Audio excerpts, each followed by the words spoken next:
ग्रीष्म ऋतु में अपथ्य आहार विहार। हमने अपनी पिछली वीडियो में बताया था कि ग्रीष्म ऋतु में हमें क्या खाना पीना चाहिए और क्या करना चाहिए, यानी कि हमें कैसे रहना चाहिए। अब हम इस वीडियो में जान लेंगे कि ग्रीष्म ऋतु में हमें क्या नहीं खाना चाहिए और कैसा आचरण नहीं करना चाहिए। ग्रीष्म ऋतु में हमारे शरीर में वात दोष का संचय और पित्त दोष का प्रकोप होता है।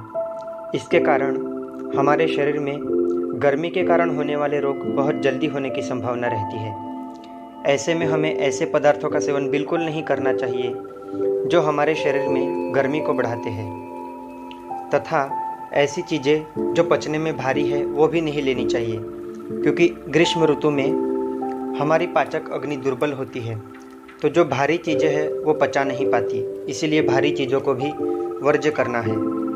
ग्रीष्म ऋतु में उष्ण प्रकृति के खट्टे, तीखे, नमकीन, रूखे और कसैले पदार्थों का सेवन कम से कम मात्रा में करना चाहिए। तेल में तले हुए नमकीन पदार्थ और मिर्च मसालेदार भुने हुए चने, भुनी हुई मूंगफली, ये सब रुक्षता बढ़ाने वाले पदार्थ होते हैं, तो ग्रीष्म ऋतु में इनका सेवन नहीं करना चाहिए। ग्रीष्म ऋतु में आपको दही का सेवन भी नहीं करना चाहिए, क्योंकि दही का स्वभाव आयुर्वेद के अनुसार उष्ण होता है। दही मुंह में ठंडी भले ही लगती हो, लेकिन शरीर में गर्म प्रभाव करती है, तो दही का सेवन ग्रीष्म ऋतु में नहीं करना चाहिए। इसी के साथ दूध से बना हुआ मावा और उस मावे से बनी हुई मिठाइयाँ भी सेवन नहीं करनी चाहिए, क्योंकि मावा पचाने में बहुत ज़्यादा भारी होता है और उससे बनी हुई अन्य मिठाइयाँ भी पचाने में भारी होती है, तो पाचक अग्नि की दुर्बलता के कारण इन पदार्थों को पचा नहीं पाती। इसीलिए ग्रीष्म ऋतु में मावा और उससे बनी हुई मिठाइयाँ हमें नहीं खानी चाहिए। अनाज में बाजरा और रागी, ये दो अनाज आपको नहीं लेने चाहिए, क्योंकि ये दोनों ही अनाज रुक्ष होते हैं, शरीर में रुक्षता को बढ़ाते हैं और उष्ण तथा पित्त को बढ़ाते हैं, तो ग्रीष्म ऋतु में बाजरा और रागी, इन दोनों को अवॉइड करना चाहिए। दालों में कुल्थी की दाल, सेम, साबुत उड़द अथवा उड़द की दाल, सरसों, राई, तिल, अलसी, ये सब नहीं लेने चाहिए, क्योंकि इनका स्वभाव आयुर्वेद में उष्ण माना गया है।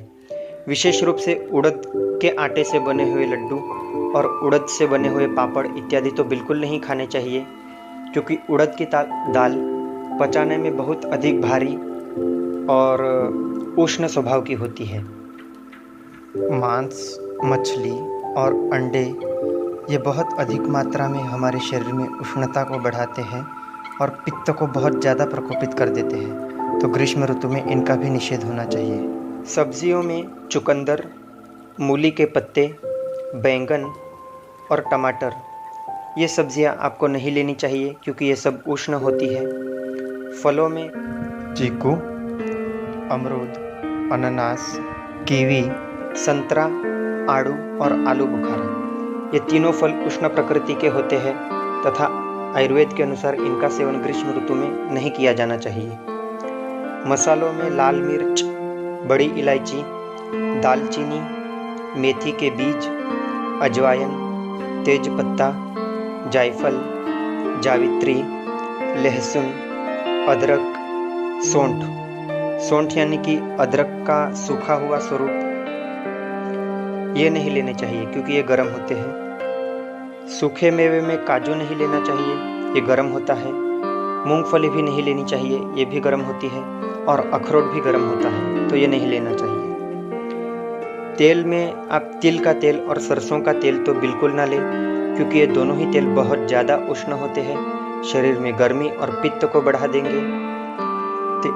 नारियल का तेल आप ले सकते हैं, क्योंकि नारियल का तेल ठंडा होता है, और खाना बनाना है तो आप देसी घी में बनाएं, क्योंकि देसी घी भी ठंडा होता है, और नारियल के तेल में बना सकते हैं। तेल को आप जितना अवॉइड करेंगे उतना अच्छा होगा।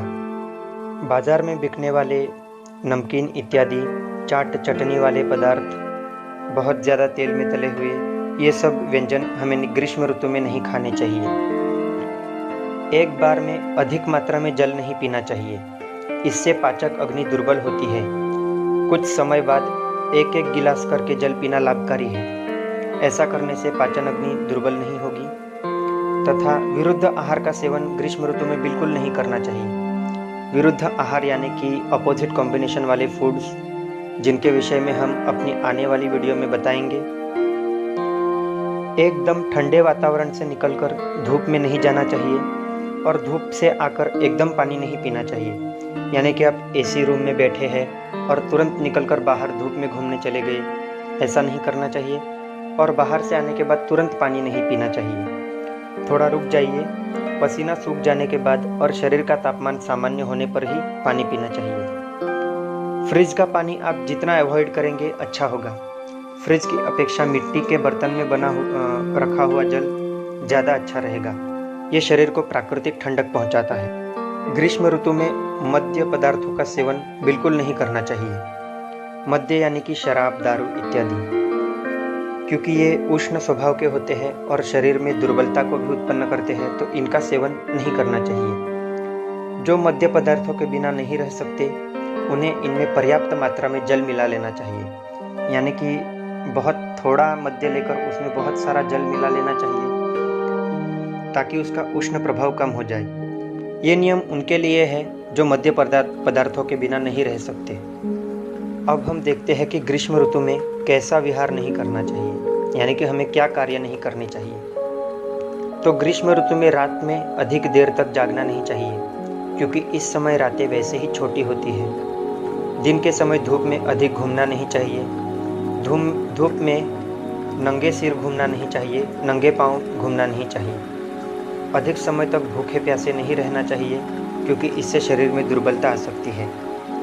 अधिक समय तक अधिक मात्रा में व्यायाम नहीं करना चाहिए, क्योंकि व्यायाम करने से शरीर में वात और पित्त की वृद्धि होती है। अतः ग्रीष्म ऋतु में व्यायाम भी अधिक नहीं करना चाहिए। आप कुछ योगासनों का अभ्यास कर सकते हैं और हल्के प्राणायाम कर सकते हैं। मल और मूत्र के वेग को रोकना नहीं चाहिए। और सबसे महत्वपूर्ण बात यह है कि जो गृहस्थ लोग हैं उन्हें स्त्री सहवास से बिल्कुल बच के रहना चाहिए। गृहस्थों को अपनी इंद्रियों पर संयम रखना चाहिए, ब्रह्मचर्य का दृढ़तापूर्वक पालन करना चाहिए। ग्रीष्म ऋतु में स्त्री सहवास से बिल्कुल बचे रहे तो ज़्यादा अच्छा रहेगा, क्योंकि इससे धातुओं का अधिक क्षय नहीं होगा और ग्रीष्म ऋतु में आने वाली सामान्य दुर्बलता से भी बचा जा सकता है। तो जहाँ तक संभव हो ग्रीष्म ऋतु में धातुओं का नाश करने से विशेष रूप से बचना चाहिए।